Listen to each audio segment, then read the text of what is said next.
em todo país existe, além da classe intelectual que está em exercício, existe uma opinião pública letrada, quer dizer, um certo círculo de pessoas que tem uma certa cultura histórica, literária, científica, etc., etc., e que pode receber e julgar os produtos dos novos escritores, filósofos, etc., etc. No Brasil, isso não existe mais. Isso foi abolido. Há pelo menos 40 anos isso desapareceu. Você não tem um público letrado ao qual você possa se dirigir. E, pior ainda, o topo, a parte, digamos, superior desse público, que seria o círculo dos intelectuais, propriamente dito, ele, a rigor, também não existe. O que existe é o seguinte, é um grupo ativista, militante, que, vamos dizer, através do processo conhecido como a Revolução Cultural Gramsciana, foi ocupando espaço, esse é um termo técnico deles, ocupar espaço, foi ocupando espaço em todas as universidades, as instituições de cultura, etc., etc., e desempenhando perante o público geral um papel que simula o da classe letrada. Ou seja, a classe letrada é o conjunto de pessoas que, por ter cultura, por ter informação, está mais ou menos habilitada a separar o que faz sentido do que não faz sentido, né?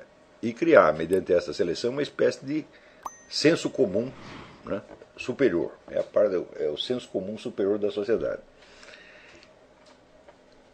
Como esta turma militante ocupou todos os espaços, hoje ela desempenha perante o público o papel dessa classe letrada superior. Só que ela não é letrada, ela não é preparada. Aquilo é um bando de ignorantes. Tá certo? No entanto, para, vamos dizer, quem é mais inculto ainda do que eles, para o público em geral, para o estudante que chega na universidade, esse círculo de indivíduos tem, vamos dizer, desempenha a autoridade que seria a da classe letrada. Tá certo? E isso criou uma situação muito específica, muito peculiar no Brasil, tá certo? Onde as opiniões desse grupo de ignorantes elas funcionam para a população como se fosse, vamos dizer, a própria cultura, a expressão da cultura superior.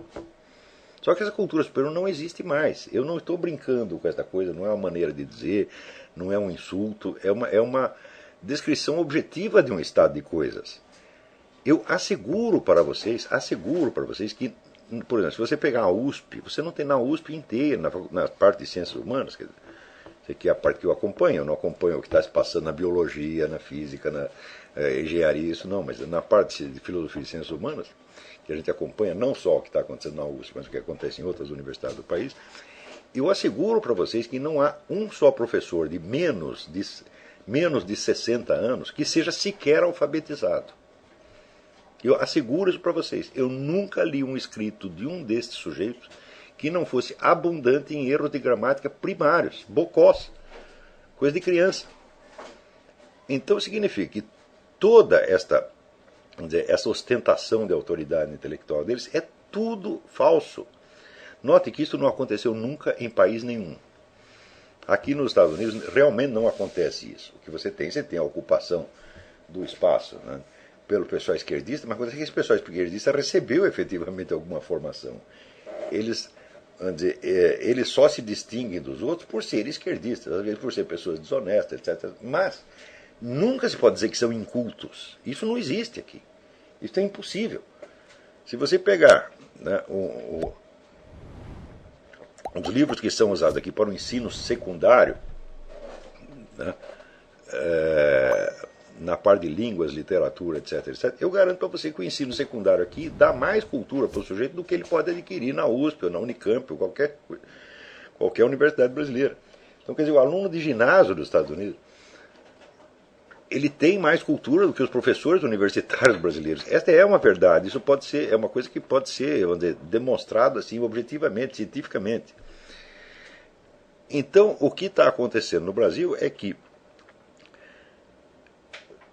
essa autoridade desempenhada por um círculo de farsantes, iletrados, semi-analfabetos, sobre outros que são mais analfabetos ainda, cria uma inibição mental, tá certo? Uma paralisia cultural, que assim que é uma coisa catastrófica. E é dentro disso que vocês estão vivendo. Vocês não se iludam. Tá certo? Por exemplo, quando essas pessoas, esses professores universitários, eles pretendem posar como se fossem, vamos dizer, os porta-vozes do que é a cultura superior no Brasil, não só no Brasil como no mundo, eles estão enganando vocês. Eles não têm cultura nenhuma. Nenhuma. Essa semana eu pude, né, de novo verificar isso aí, quando,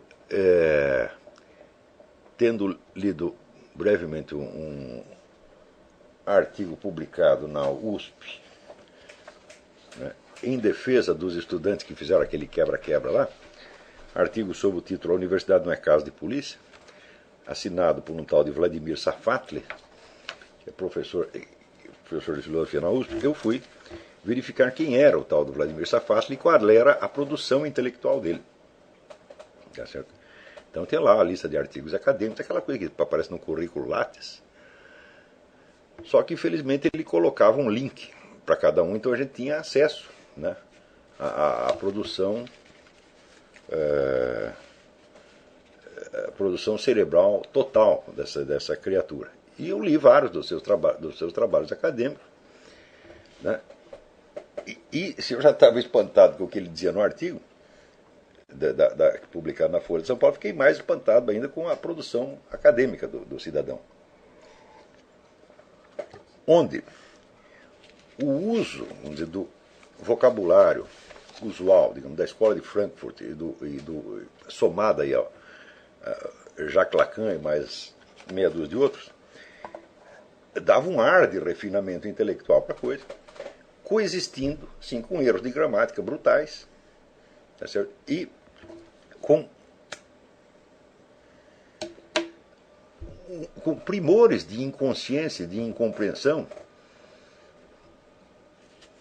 que seriam mais dignos de se encontrar vamos dizer, num ginasiano, num adolescente.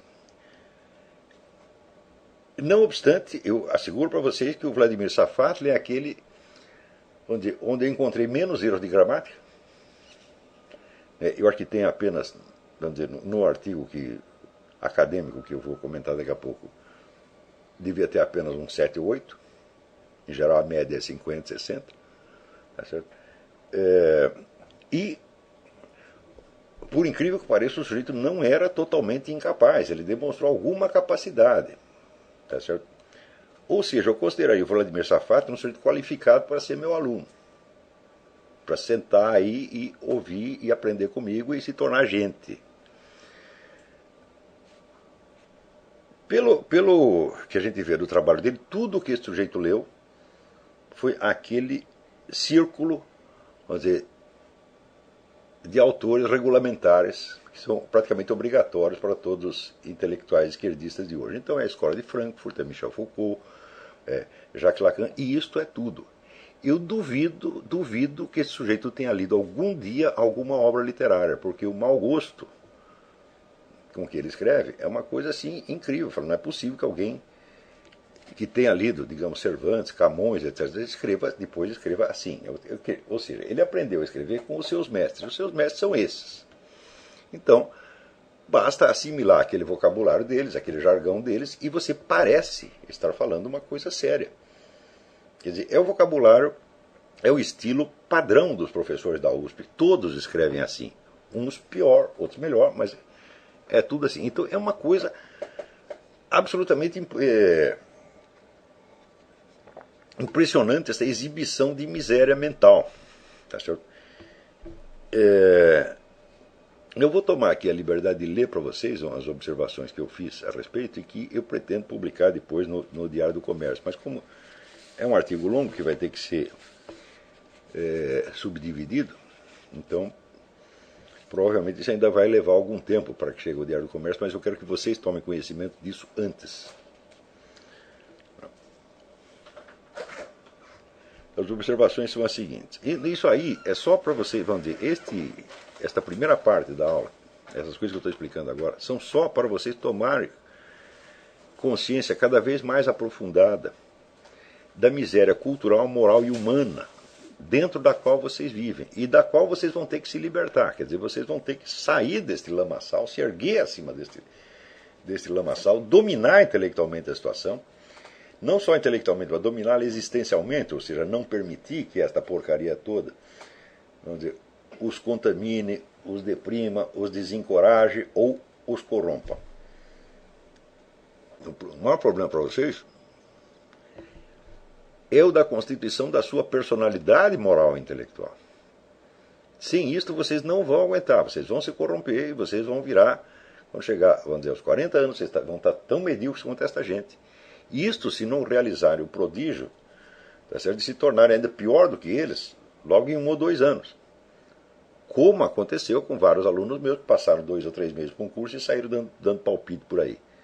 Tá certo? Então, naquela época em que isso acontecia, eu sempre avisava a pessoa, falava, olha, eu não tenho alunos, eu só tenho público. Porque aluno é o sujeito que segue o seu ensinamento, aprende com você durante 5, 10, 15, 20 anos.